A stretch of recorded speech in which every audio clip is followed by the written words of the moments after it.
Hi, Mark. This is Tanya, Tanling speaking. My student number is 44. I'm a freshman at NCUE. Today, I'm going to read a speech given by Liukas. This speech is called A Delightful Way to Teach Kids About Computers. Code is the next universal language. In the 70s, it was punk music that drove the whole generation. In the 80s, it was probably money. But for my generation of people, software is the interface to our imagination and our world. And that means that we need a radically more diverse set of people to build those products. To not see computers as mechanical and lonely and boring and magic, to see them as things that they can tinker and turn around and twist and so forth. My personal journey into the world of programming and technology started at the tender age of 14. I had this mad teenage crush on an older man, and the older man in question just happened to be the then Vice President of the United States, Mr. Al Gore. And I did what every single teenage girl would want to do.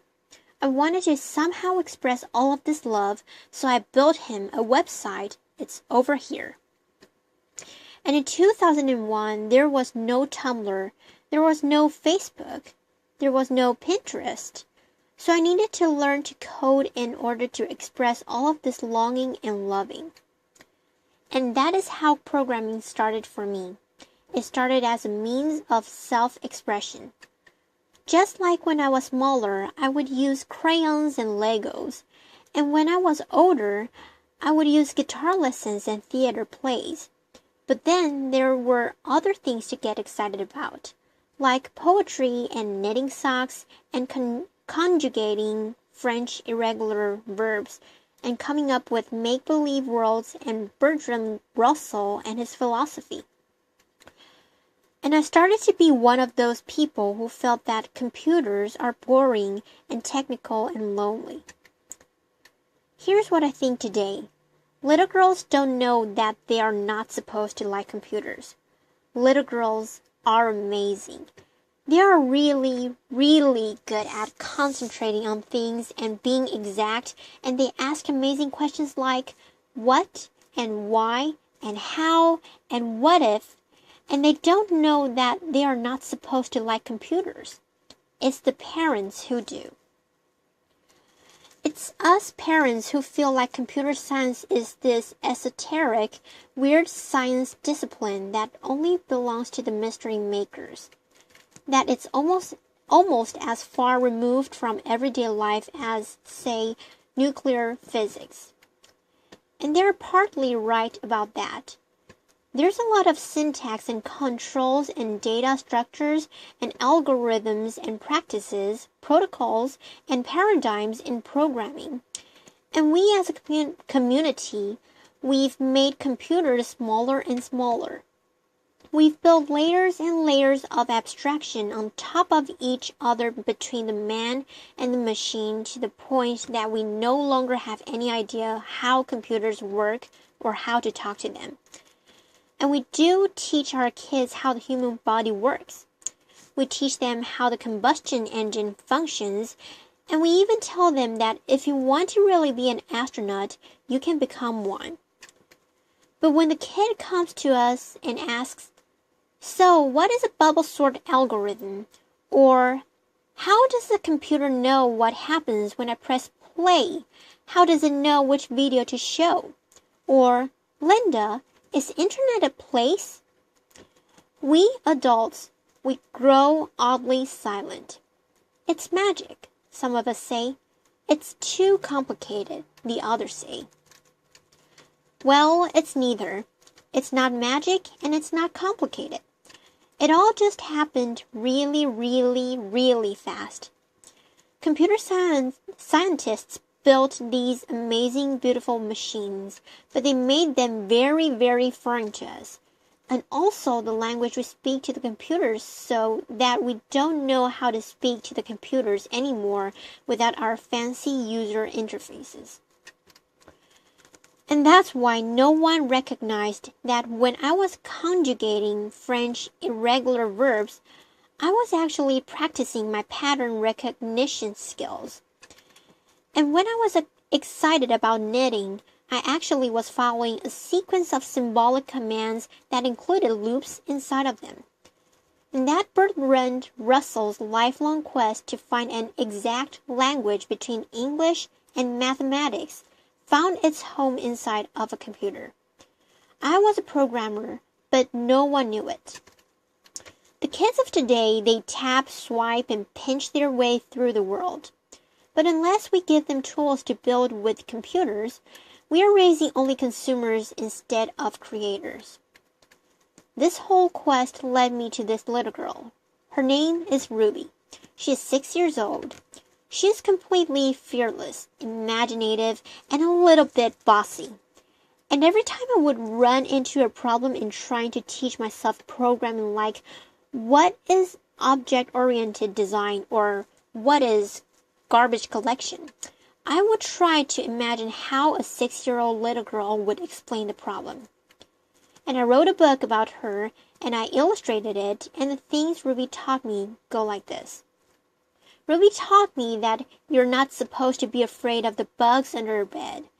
And even the biggest of the problems are a group of tiny problems stuck together.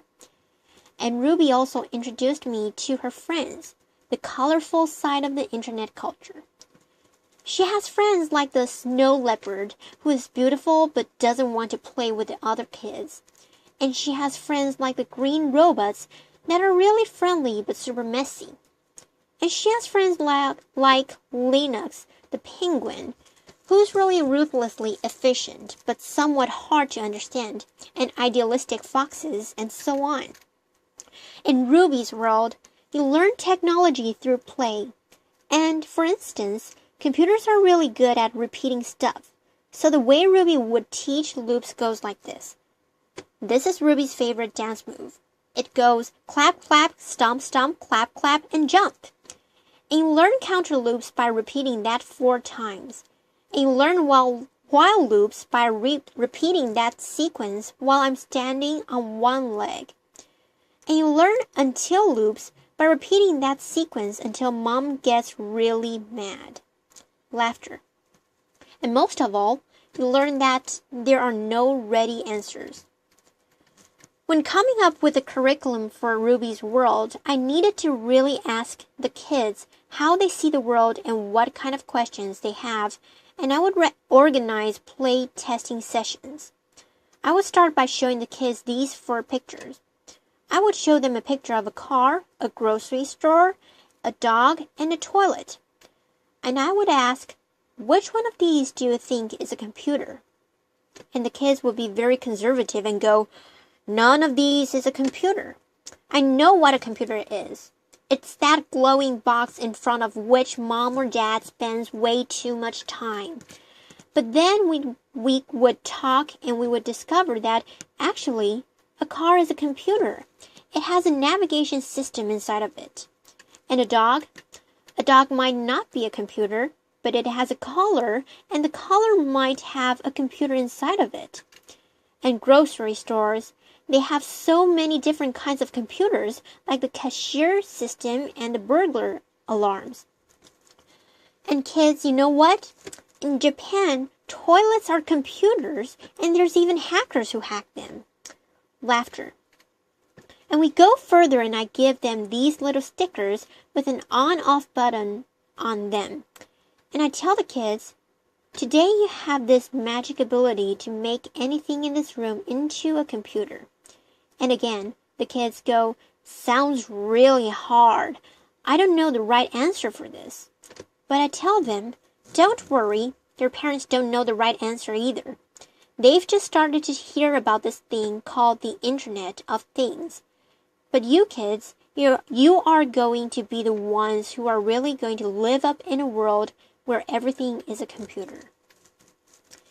And then I had this little girl who came to me and took a bicycle lamp, and she said, this bicycle lamp, if it were a computer, it would change colors.